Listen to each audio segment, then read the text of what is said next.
Assalamualaikum warahmatullahi wabarakatuh. Perkenalkan, nama saya Dedang Hidayat, kelas non reguler semester 3, NPM 742012012014, mata kuliah Hukum Pidana Lanjutan, dosen Ibu Prof. Dr. Hajah Heni Nuraini SHMH, asisten dosen Bapak Dr. M. Rendi Ardayani SHMH. Review pertemuan Hukum Pidana Lanjutan kedua dengan bab judul tentang percobaan, fogging atau attempt bagian kedua. Alasan MVT mencantumkan unsur ketiga dalam pasal 53 KUHP adalah untuk 1. Untuk menjamin agar orang yang mengundurkan diri secara sukarela dalam melakukan kejahatan tidak dipidana. Yang kedua, pertimbangan utilitas atau kemanfaatan yang diharapkan dapat menjadi usaha pencegahan atau preventif dengan adanya jaminan tidak dipidana. Maka orang yang telah mulai melakukan kejahatan diharapkan akan mengurungkan perbuatannya. Atas dasar MPT tersebut, ada pendapat bahwa A. dapat dijadikan alasan penghapus pidana yang diformilkan, B.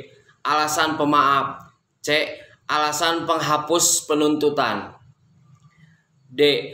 percobaan mampu dan tidak mampu. Percobaan tidak mampu muncul apabila perbuatan pelaksanaan telah dilakukan, tetapi delik yang dituju tidak selesai atau akibat yang terlarang menurut undang-undang tidak muncul. Perbedaan percobaan mampu dan tidak mampu hanya ada pada percobaan objektif, yaitu menitik beratkan pada sifat berbahayanya perbuatan, sedangkan penganut teori subjektif tidak mengenal perbuatan tersebut, melainkan menitik beratkan pada sifat berbahayanya sikap batin atau watak pelaku tindak pidana. Jadi menurut MVT tidak mungkin ada percobaan pada objeknya yang tidak mampu. Yang ada adalah hanya percobaan yang tidak mampu pada alatnya. MPT membedakan antara percobaan yang tidak mampu karena alatnya dibedakan A.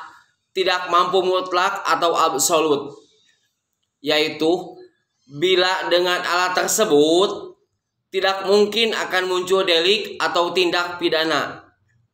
Misalnya meracun dengan air kelapa muda. B.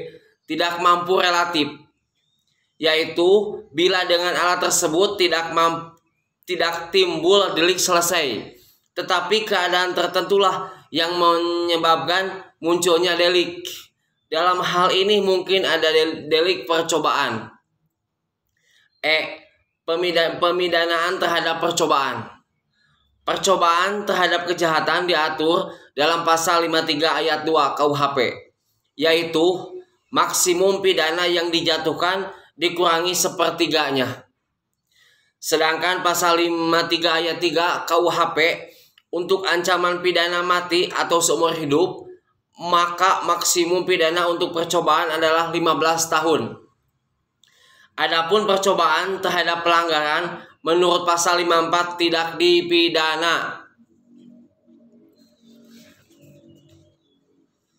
Selain itu, ada juga pengecualian terhadap tindak pidana kejahatan yang diatur dalam buku 2 KUHP, tetapi tidak dipidana, yaitu apabila melanggar pasal 184, 302, 351 ayat 5 dan 352 ayat 2. 4 pasal tersebut yang dikecualikan tersebut merupakan sanksi pidana yang sangat ringan, di bawah 1 tahun, sehingga tidak dipidana.